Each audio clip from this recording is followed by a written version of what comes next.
صلوات اللہم صلی علی محمد وآل محمد۔ نعرہ تکبیر، نعرہ رسالت، نعرہ حیدری، نعرہ حیدری، حسینیت، حسینیت، یزیدیت، یزیدیت، دشمنان اہل بیت پہ لعنت، دشمنان اہل بیت پہ لعنت۔ نعرہ حیدری، بآواز بلند مل کے صلوات پڑھ لو۔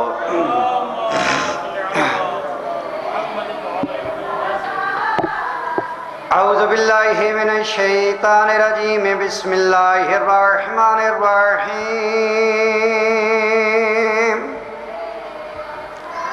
عن جابر بن عبداللہ الانصاری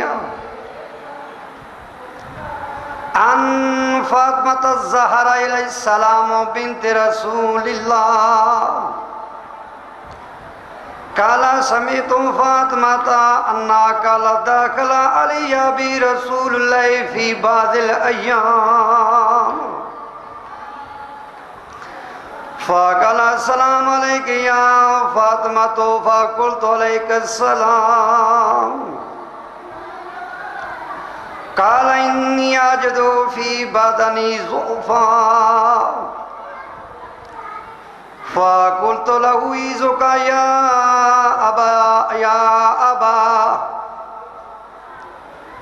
فقلت له إيزك بالله يا أبط من الضعف فقال يا فاطمة ائتني بالكساء اليماني فأغطني به فأتيت بالكساء اليماني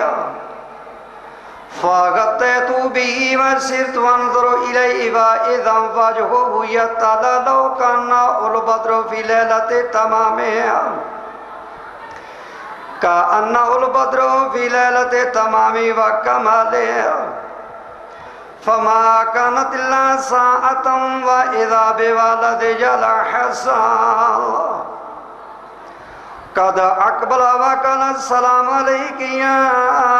أم فقلت عليك السلام يا قرة عيني وثمرة فؤادي فقال يا أم إني أشم عندك رائحة طيبة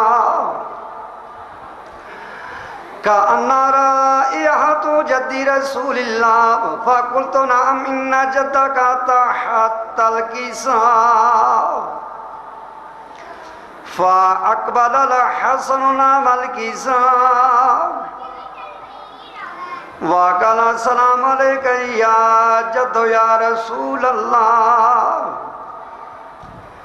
أتأذن لي أن أدخل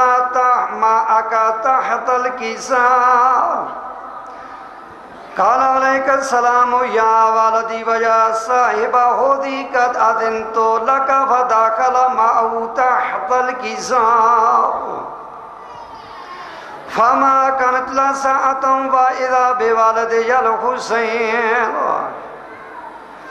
قد أقبل وقال السلام عليك يا أم فقلت عليك السلام يا ولدي ويا قرة عيني وثمرة فؤادي فقال لي يا أم إني أشم عندك رائحة إني أشم عندك رائحة طيبة كأن رائحة جد رسول الله فقلت نعم إن جدك وأخاك تحت الكساء وفاتنا الحسين نحو الكساء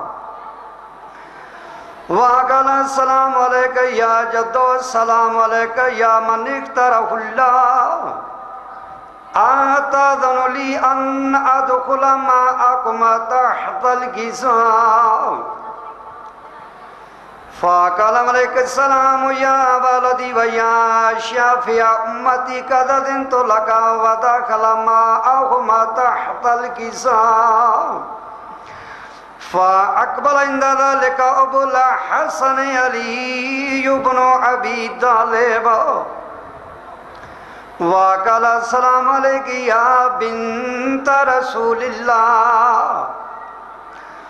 فقلت عليك السلام يا أبا الحسن ويا أمير المؤمنين فقال يا فاطمة إني أشمدك رائحة طيبة كما رأيت أخي وابن أمي رسول الله فقلت نعم ها هو ما ولدك تحت الكساء فأقبل علي نحو الكساء وقال السلام عليك يا رسول الله تأذن لي أن أكون معكم تحت الكساء قال له عليك السلام يا أخي ويا وسيع وخليفة وصاحب لوائي قد أذنت لك فذاك علي تحت الكساء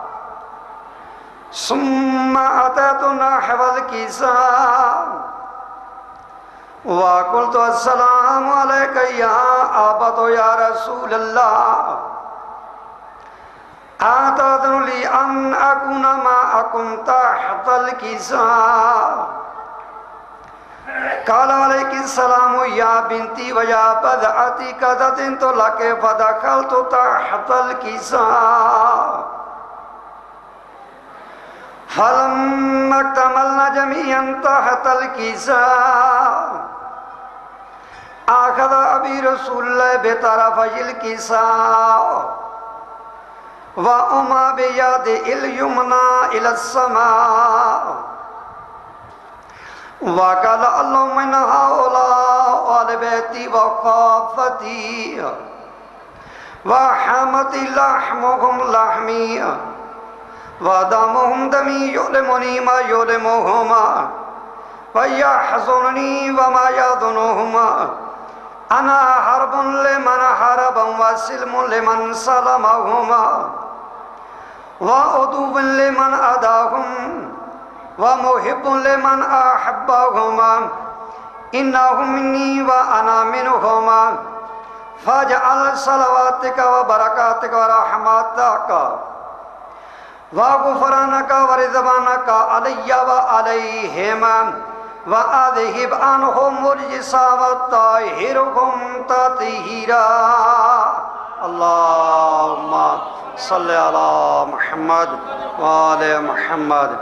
فقال الله عز وجل يا ملائكتي يا سكان السماوات إني ما خلقت السماء مبنيا ولا أرض مدهية ولا قمرا منيرا ولا شمس مضيا ولا فلك يدور ولا بار يجري ولا فلك يسري إلا في محبة هؤلاء الخمسة الذين هم تحت الكساء فقال الأمين جبرائيل يا رب ومن تحت الكساء فقال عز وجل هم آل بيت نبوة ومعدن الرسالة هم فاطمة وأبوها وبعلها وبنوها فقال جبرائيل يا رب أتأذن لي أن أبت على الأرض أن أكون معهم سادسا فقال الله نعم قد أذنت لك فهبط الأمين جبرائيل وقال السلام عليك يا رسول الله العلي الأعلى يقرؤك السلام ويخصك بالتحية والإكرام ويقول لك وعزتي وجلالي إني ما خلقت سماء مبنيا ولا أرض مدهيا ولا قمر منيرا ولا شمس مضيئا ولا فلك يدور ولا بار يجري ولا فلك يسري إلا لأجل ومحبتكما وقد آذن لي أن أدخل معكم فهل تأذن لي يا رسول الله فقال رسول الله وعليك السلام يا أمين نبي الله إنه نعم قد أذنت لك فدخل جبرائيل معنا تحت الكساء فقال لأبي إن الله قد أوحى عليكم يقول إنما يريد الله ليذهب عنكم الرجس أهل البيت ويطهركم تطهيرا اللهم صل على محمد وآل محمد فقال علي لأبي يا رسول الله أخبرني ما لجلوسنا هذا تحت الكساء من الفضل عند الله فقال النبي صلى الله عليه وآله والذي بعثني بالحق نبيا واصطفاني بالرسالة نجيا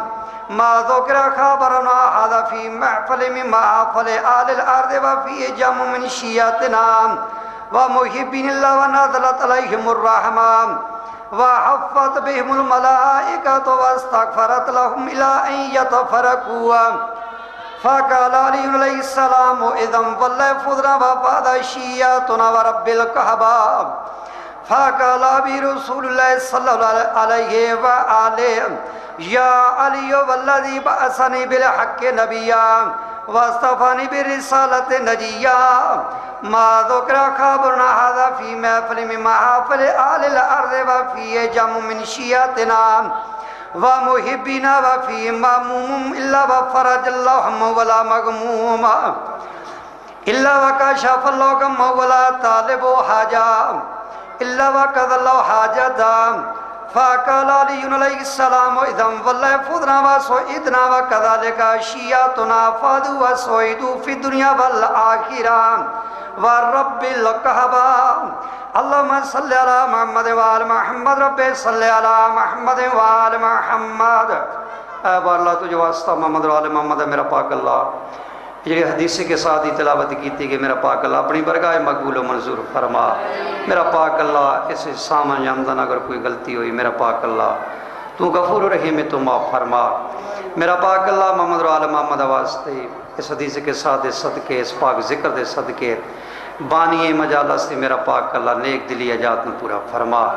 میرا پاک اللہ اس دائے تمام اے صف ماتم میرا پاک اللہ اپنی برگاہ مقبول و منظور فرما میرا پاک اللہ بھائی صاحب دے رزق برکت فرما اس میں حلال رزق عطا فرما اس سے جتنے بھی مرحومین اس دنیا تو ٹر گئے میرا پاک اللہ انہوں نے صغیرہ کبیرہ گناہ نو معاف فرما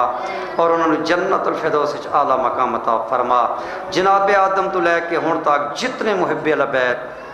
علماء ذاکرین میرا پاک اللہ عزادار مومن شیعہ علی علی کرنا لے حسین حسین کرنا لے میرا پاک اللہ جتنے بھی اس دنیا تو ٹر گئے اس پاک ذکر دا واسطے انہوں نے صغیرہ کبیرہ گناہ نو معاف فرما میرا پاک اللہ انہوں نے جنت الفردوس وچ اعلیٰ مقام عطا فرما میرا پاک اللہ 12.5 سرکار دا ظہور فرما ہمیں ان کی زیارت نصیب فرما اللہم صلی علی محمد وآل محمد رب صلی علی محمد وآل محمد صلی علی محمد وآل محمد ماشاءاللہ جزاک اللہ اجرکم من اللہ مالک و خالق اللہ جناب شاہ صاحب کی زبان مزید تاثیر عطا فرمائے اور جتنی بھی دعائیں انہوں نے کی ہیں یا میں نے کی ہیں اور جو بعد میں کریں گے میرے مالک و خالق اللہ تمام تر دعاؤں کو اپنی بارگاہ میں استجابت کے درجے پر فائز فرما سامعین محترم میں آغاز مجلس میں اپنے انتہائی واجب الاحترام محترم المرکام بزرگ مدعی آل محمد ذاکر خوشمیاں ذاکر آل آبا جناب ملک غلام اور صاحب آفتہ گنگ میں ان سے ملتمس ہوں کہ وہ تشریف لائیں اور ذکر محمد و آل محمد علیہ السلام آپ کے سامنے بیان فرمائیں اور ان کے فوراً بعد قاری القصائد شاعر آل آبا ذاکر آل آبا فخر راول پنڈی فخر پاکستان ذاکر غلام فرید جعفر صاحب تشریف فرما ہیں ان کے فوراً بعد انشاءاللہ وہ خطاب فرمائیں گے آ گیا حر بھی خطائیں بخشوانے کے لیے آ گیا حر بھی خطائیں بخشوانے کے لیے اور ہو گئی تیاریاں جنت میں جانے کے لیے فکر کا طاہر اڑا عاشور پہنچا عرش پر اور پھر پلٹ آیا جلدی سے یہ بتانے کے لیے میں نے کہا کہ کیا ہوا اس نے کہا مت پوچھئے ایک بڑی خبر ہے سارے زمانے کو بتانے کے لیے میں گیا تھا عرش پر جنت میں جانے کے لیے پر کربلا جنت گئی تھی حر کو لانے کے لیے نعرہ حیدری